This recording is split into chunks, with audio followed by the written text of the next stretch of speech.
everyone. Ngayon naman nataman natin ang Module 2 Lesson 2, which is Safety Issues on the Use of ICT including e-safety rules. Lesson outcomes. Number 1, identify and explain safety issues on the use of ICT. Number 2 is to then apply a safety rules in the use of ICT. Sino pong gusto magbasa? Para makapagsulat. Some risks in the use of ICT and technology is a phenomenon that seems to be uncontrollable. Despite so many benefits for teaching and learning, there are also negative effects or influence. So, katulad din ng sinabi na Ivy kanina, sa panahon ngayon, alam naman natin na technology helps us people para mas maging mabilis yung mga trabaho natin. Especially sa ating mga students. Pero hindi lahat ng may tutulad ng technology ay positive. Siyempre, meron din itong negative outcomes. At ngayon, natalakayin natin yung mga yun. There are so many risks that we have to be aware of in the use of digital technologies. This may include the following. Sino po gusto? Christian.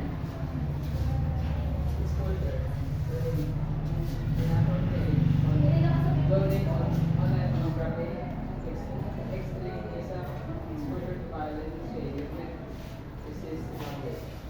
So yan, sa panahon ngayon, siyempre hindi lang matatanda yung mga gumagamit ng gadgets. Siyempre karamihan doon yung mga kabataan.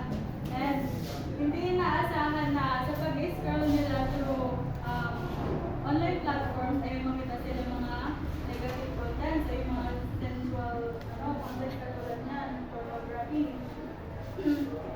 Na hindi appropriate sa edad nila. Next is, sino pong gusto magbasa? Ate Mika. Lifestyle websites like self-harm and suicide sites and hate sites. So yun, may mga sites na nag-ano sila ng mga mura, gano'n, na pwedeng matutunan ng mga kabataan. Lalo na yung mga bata ngayon is 1 year old, 1 year old pa lang is mayroon ng gadgets, gano'n. So, may mga sites na nagpupush sa isang tao na mag-self-harm. May mga nagpupush about suicidal attempts na kayo gusto na wala. Number 3, Trisha. Bullying in all forms, receiving sexually explicit images. So sa panahon ngayon, gusto natin yung mga bashers. Alam naman natin yung mga ginagawa ng bashers. Example na yung naganyang cyberbullying kasi either yung mga sinasabi nila masasama ko sa isang tao, ganun, pwede maka-affect yun sa isang tao. Number 4, Neptali. Privacy, including disclosure of personal information. Privacy issues. So, syempre, nowadays mahirap na talaga magtiwala online kasi marami ng scammers. Maraming nananakawan kasi nakukuha yung mga private details nila na dapat private talaga. Ganyan nakakaitik yung technology. Next is number 5. Jana. Health and well-being, amount of time spent online,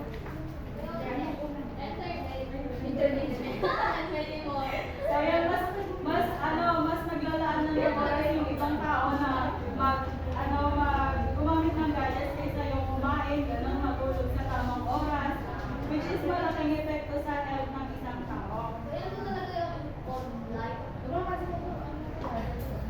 Sino malaki dun?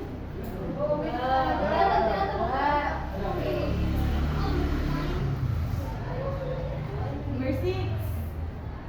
Join. Ano ka sa mga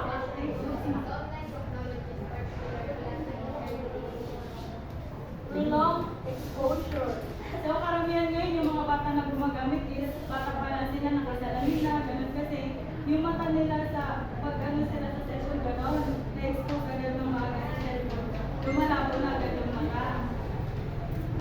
Number 7.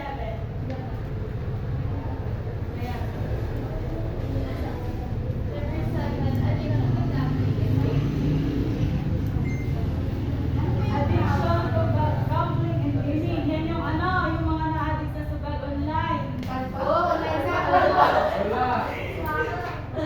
May mga sugal online na pinag-best ko sana nila. Once na natalo, wala na yung pera. Mga problema.